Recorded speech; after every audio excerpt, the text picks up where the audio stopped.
et qui y rendent son argent. À cette époque, un peu fier d'en avoir trouvé la manière. Mais son bonhomme, il était qu'un bégot. Et le temps que sa femme ait changé de maître de litière, eh ben, le vieux avait mangé les rideaux.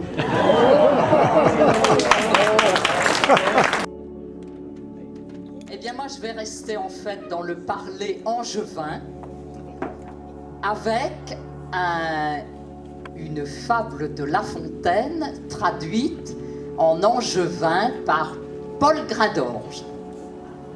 L'Aigron. Un jour, sur les siens de linge-pied, allait, je ne sais où, l'Aigron à la linge-pec, emmanché d'un linge-cou. Il côtoyait la Loire, lève de Clarande, si comme ou pu bio jour. Mon parajole Carpio, il faisait 1000 tournées avec le cuissard, son parajole. L'Aigron en eût fait aisément son bénéfice. Tortou s'approchait du chantier. L'Oésio n'avait qu'à pêcher. Seulement, il créerait faire plus mieux d'espérer qu'il sage un petit peu à loup. Il vivait de régime et moulait aux siennes d'heure. Par après quelques moments, la faim vint dit. L'Oésio, marchant sur le chantier, vit sur l'eau des vieilles noires qui décanillaient du fond de cette demeurance. La cuisine ne l'y agréa pas. Il espérait bien mieux et déclarait un intérêt méprisant comme le rat du Bounouras. Moi, des vieilles noires, il dit, moi, Aigron, que je faise un temps pouverliche. Et pour qui sais-je avisager?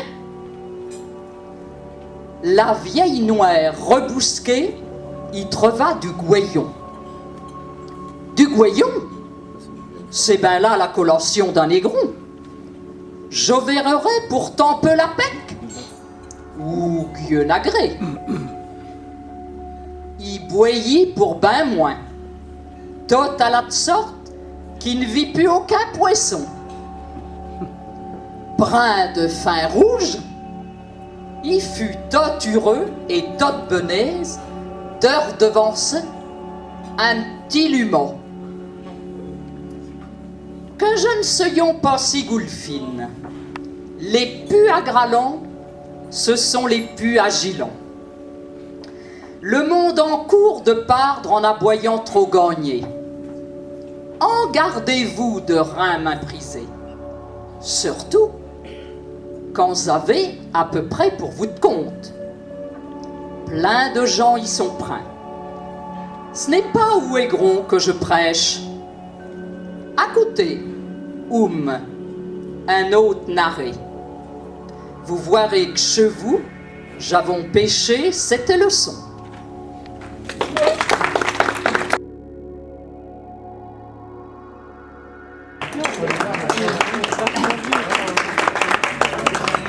Ils n'ont pas besoin.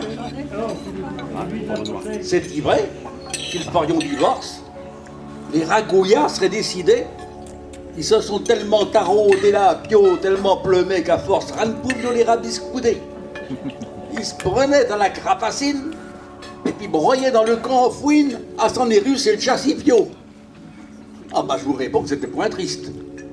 Ce qu'il y a de bien, nous dit Baptiste, le voisin, c'est qu'il n'y a point de Kenyo. L'heure n'est plus guère aux embrassades, à se regarder passionnément, quand vint la première escarade, qu'un vent mauvais se fait maussade qui est faire dur les sentiments.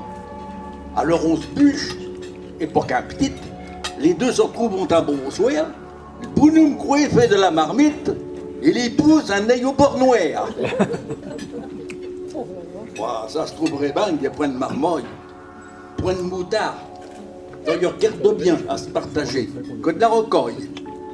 Mais les ragouillards ont un chien C'est un bon gros toutou fidèle, comme qui dirait un chien de berger, qu'on a bien pu dans la cervelle que les maîtres qui l'ont débargé. Car voilà qu'il se cherche en chaque toy, ben qui va le garder, dès de lequel aura le toutou. Dans la bataille, monsieur le juge, il a mis son grain de sel. Il a bien arrimé les choses. Fixé le droit de visite du mari au chien dont le gîte est chez l'épouse. Tout ça pondu, net, par écrit. Car le gars n'a point eu la gogne.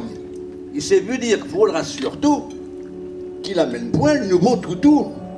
Le cabot de sa nouvelle compagne, craintait de bagarre, terre jaloux. Ces deux lafarions du grabuge, il pourrait bien ces sotorios se floper, se fricasser de vision. Qu'il a dit comme ça, monsieur le juge, digne et sérieux, au bel chapiot. Oh, que nous te pensons, elle est mauvaise. De dire qu'il se cherche en nouaise. Mais il y a du bon chez cet animal. Son amitié à s'apprivoise sans mettre en branle un tribunal. Tandis ce temps-là, nous les pauvres hommes, sans nos lois, nous n'irions pas loin. Qu'est-ce qu'on deviendrait là tant que je somme, sans les gens de robe et leurs jargouins. La nature s'est tirée d'affaire. Peu de choses se font à des mains. C'est si vrai que je ne crayon point, ce verdict-là, si nécessaire. Nos toutous n'en avions pas besoin. On en pour sûr, pas besoin.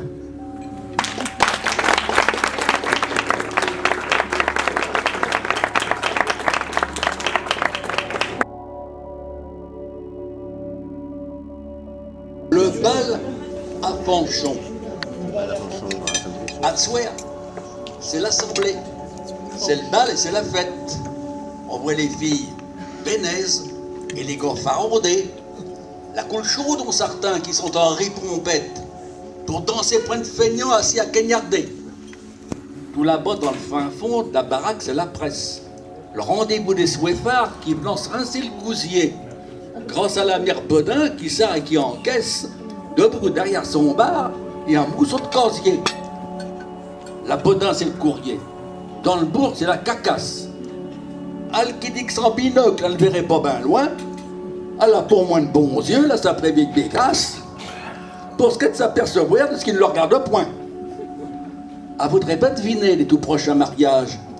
Qu'un Lucien fait danser la fille à Bélanger. Depuis le temps qu'il l'a zioté, c'est vrai qu'elle est ben d'âge. Sûrement, voilà petit point qu'il nous prend la bigée. Aziote aussi Fanchon, fille des Russios qui chantent, qui s'en laisse tant compter par Jean, son ami doux. Lee, c'est un gars farmier, qui vit sur point de ses rentes. Lé, elle est fille des champs, qui sait faire après tout. Pendant ce temps-là, Léon, il buffe du haut de l'estrade, dans sa gueule de trompette, et ici à Counet. Ils sont 5 musiciens, point pour une sérénade. Tam-tam, chante, guitare, grand Dieu, oh, qu'est chabanet. Fanchon, le gageant, eux, ont pris la décampe. Dehors, bras dessous, ils n'ont tant de choses à cette heure à se dire entre 4 yeux, dans le noir et loin des lampes, un tas de déclarations, point pour le percepteur. Les v'là seuls dans la nuit, éclairés par les étoiles. Là où il y en a de ces feux, une vraie bénédiction. La fouère au feu nouveau, comme les serges des fidèles au soir de la messe de Pâques pendant la procession. Oh, que de chaudes bises et que de tendres paroles. Loin du boucan du bal, ils s'enferment d'amour. Pour les généiards, sûrement point les lucioles, pas plus leur flèche de la lune, c'est la croix du carrefour. Non, il n'y a rien que du silence, rien que le frouchement d'une bête, d'un capucin surpris qui s'en sauve tout d'un coup. Rien que des rires qui s'écartent sous le regard de la chouette, des rires qui chantent l'avenir, un avenir à leur goût. Et tandis que dans le bastringue, ces demoiselles à se dandine, sous l'effet de la trompette, au bras des bourgadins, des filles trop bien clartées, ben trop belles bourgadines, qui seront demain dans le courrier des ragots de la Bodin. Tout là-bas, sous les étoiles, nous de Fanchon n'en a que faire, pendu au cou du gars pour qu'il y ait corcombe devant, comme toujours des paysans, elle épousera la terre, la poussière, elle dissoulée, puis la frette, et puis le vent. Bravo! Bravo! Bravo! Bravo Henri. Bravo Henri.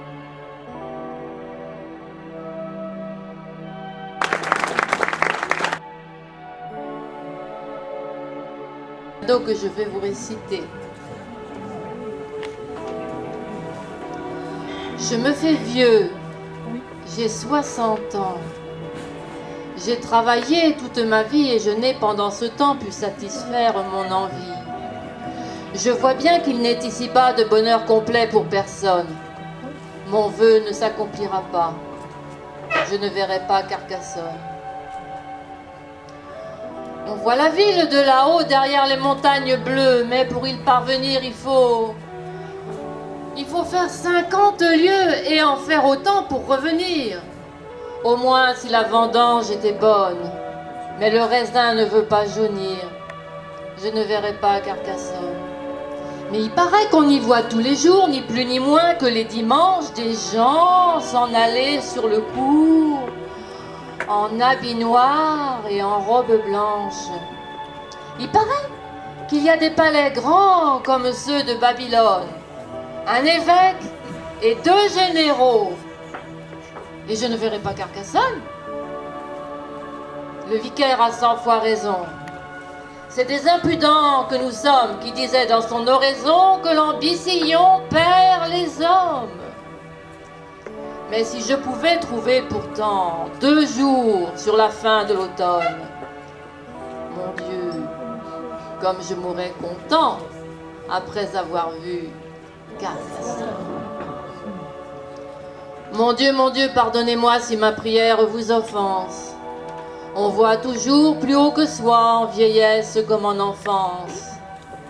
Mais ma femme avec mon fils aînant ont voyagé jusqu'à Narbonne et mon neveu, lui, a vu Perpignan. Et je ne verrai pas Carcassonne. Ainsi parlait près de Limoux un paysan usé par l'âge.